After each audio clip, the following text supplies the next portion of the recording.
All right, prediction time. And although I think I want to come back and do this again in a month, and maybe I'll know more and maybe not. Because last year, we didn't hit real good. I think J. Scott Russell may have been the only one on the staff that had them going to the playoffs, and he had a 9-7. Yeah, and I don't know that he necessarily believed it either. So I think he was just doing it. He was kind of Cowboy fan a little bit. Yeah, a little bit of a Cowboy fan. And I think he was more hopeful than he was anything. But I'm seeing 10-6, and I think they'll win the division. A break or two, could go 11-5, could go 9-7. I really don't see it going all the way back to 9-7. So I'm going 10-6 for this point. I like them at 11-5. I do think they win the division. We talked about the division. The Eagles are going to be there, I think, with Chip Kelly's offense.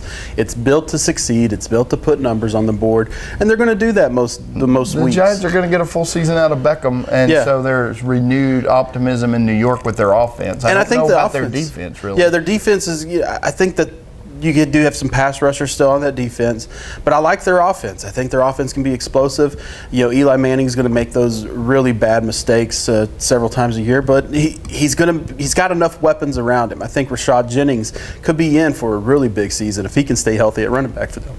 So that some predictions, other predictions on the Cowboys. Who leads them in sacks?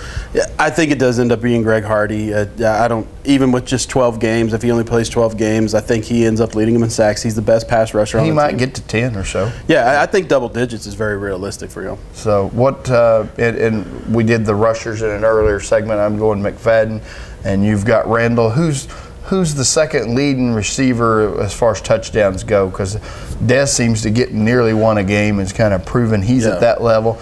Last year, Terrence Williams was big time, and Williams had 10 last year. I think he'll be the favorite to be the second best. I think Gavin Escobar, the backup tight end, could be a dark horse in that race. Yeah, he could end up being a weapon if they can just expand his route tree a little bit, get him a little more confidence there. He could catch 6 to 10 touchdowns. Yeah, and with that offensive line, I think the Cowboys are bound for success. We'll see. Training camp starts on Thursday.